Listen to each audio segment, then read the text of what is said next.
Hello বন্ধুরা, তো আমি আজকে নিয়ে এসেছি তোমাদের সামনে একটা নতুন রান্না। তো এটা হচ্ছে মাছের কালিয়া।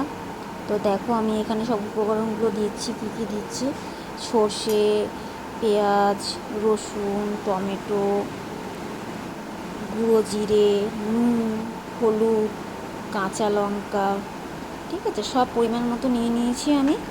তো এখানে তোমার ওই 300 গ্রামের মতো মাছ আছে, তো সেই পরিমাণে আমি মশলাটা রেডি করে নিয়েছি। আর এর মধ্যে আমি কাঁচা সর্ষের তেল তোমার ছড়িয়ে দিয়েছি। এবার মশলাটা ভালো করে আমি মেখে নিলাম। মেখে নিয়ে আমি মশলাটা রেডি করে তোমার রেখে দিলাম। এবার চলো, কড়াইয়ে তেল গরম হয়ে গেছে। তো আমি এবার মাছগুলো নুন হলুদ মাখিয়ে রেখেছিলাম, তো মাছগুলো আস্তে আস্তে আমি কড়াইয়ে ছেড়ে দিলাম। এবার মাছগুলো আমি ভেজে নিচ্ছি।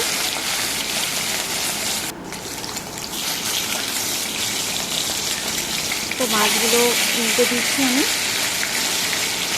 এবার মাছগুলো আমার ভালোভাবে তোমার ভাজা হয়ে গেছে, দেখতে পাচ্ছ লাল হয়ে গেছে মাছগুলো।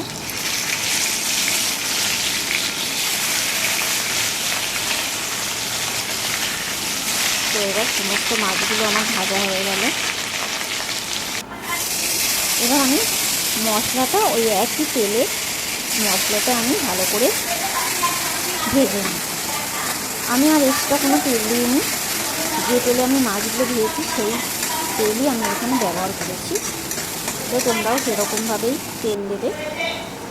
এবং এরপরে আমি এর মধ্যে হলুদ এবং লঙ্কা গুঁড়ো দিয়ে দিলাম এবং ভালো করে মশলাটাকে তোমার কষিয়ে নিচ্ছি।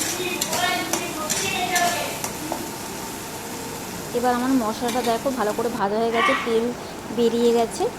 এরপরে আমি জলটা দিয়ে দেবো, মশলা ধোয়া জলটা দিয়ে দিলাম, দিয়ে হালকা করে আমি কষাবো। তো এবার এর মধ্যে মাছগুলো দিয়ে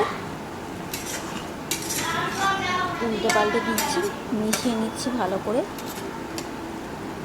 দিয়ে আমি এর মধ্যে অল্প পরিমাণ জল দিয়ে দিলাম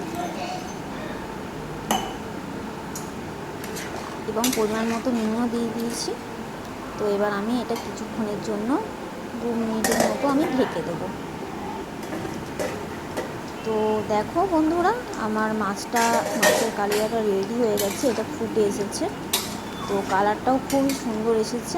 তো তোমরা লাইক, শেয়ার অ্যান্ড সাবস্ক্রাইব করে দিও।